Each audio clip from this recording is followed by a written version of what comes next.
Ara us explicaré una història d'un científic que es passava moltíssimes hores al laboratori. Se n'hi passava tantes que no sortia ni per anar a dinar. I resulta que un dia es va portar un ou dur. Com aquest, veieu? Un ou dur. Però, esclar, feia moltes hores que el havia fet i era fred. Llavors, a aquell científic no li agradava menjar-se els ous freds. Diu, l'escalfaré una mica. A mi m'agrada escalfat al vapor. Llavors va buscar, va trobar un matràs, i esclar, per fer vapor necessitem aigua. Va posar una mica d'aigua aquí, la va posar a escalfar,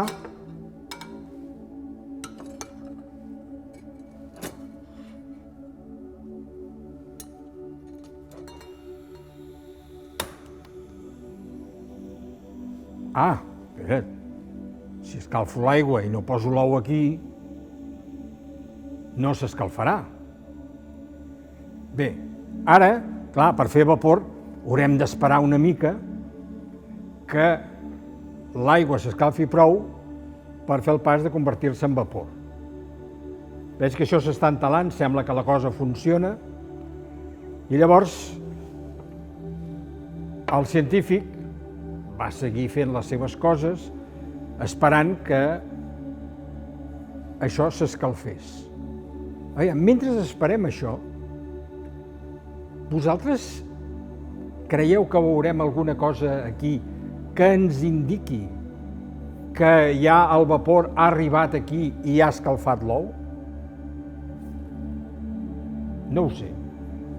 Sembla que veig alguna bombolleta ja. Quan fa bombolletes deu ser que bull, no? Que sí que ho veieu així, això? Ara comença a bullir. Bé, ara ja aviat, ja estava content el científic perquè diu aviat podré menjar-me aquest ou calentó.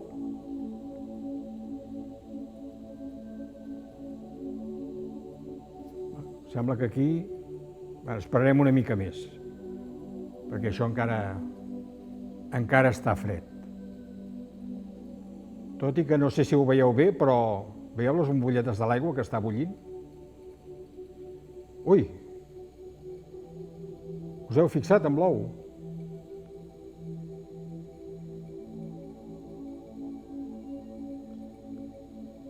S'està movent.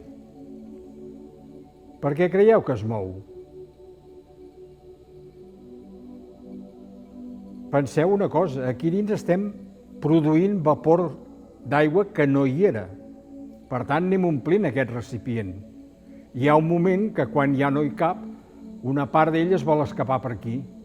I llavors l'ou salta una mica per deixar-lo sortir. Ho veieu? Ho heu vist que ha saltat, això? Aviam, això ja deu estar força calent. Veieu com salta?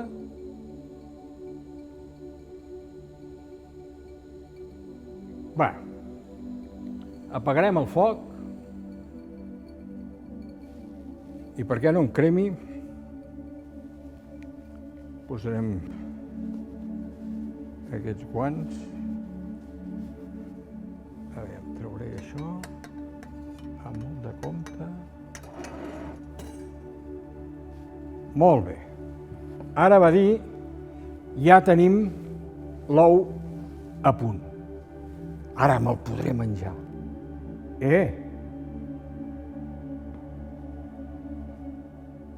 Què passa? Se m'ha ficat l'ou a dins. I ara, com ho menjaré, això? Ara l'hauríem de treure. Algú s'imagina com es pot treure d'aquí? No. Penseu-hi bé. Aviam. Primer aviam si entenem per què s'hi ha ficat. I quan sapiguem com s'hi ha ficat, potser trobarem la solució per treure'l. Teníem l'ou aquí.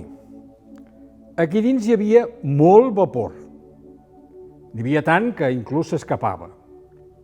Quan l'hem posat aquí fora del foc, el vapor, aquesta núvol, digue-li com el que havia aquí dins, què ha fet? S'ha refredat. I al refredar-se ha tornat a ser l'aigua que hi havia al començament. Llavors, aquí dins, tot aquest vapor d'aigua que ocupava bona part del matràs ha quedat reduït a l'aigua aquesta que veieu aquí al fons. Per tant, aquí hem baixat molt la pressió. La pressió atmosfèrica no l'hem tocat i com que era molt més forta que la de dins, ha empès l'ou fins ficar-lo a dins. Ara l'hem de treure fora, que no sé com ho faré.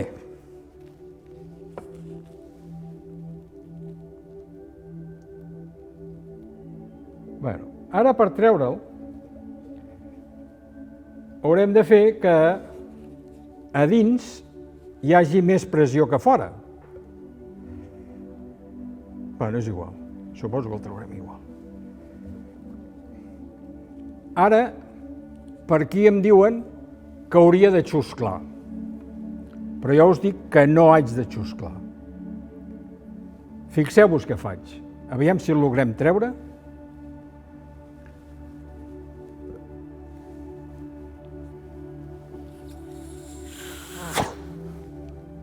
Ai! M'ha faltat un pèl. Ho resolvem ràpid.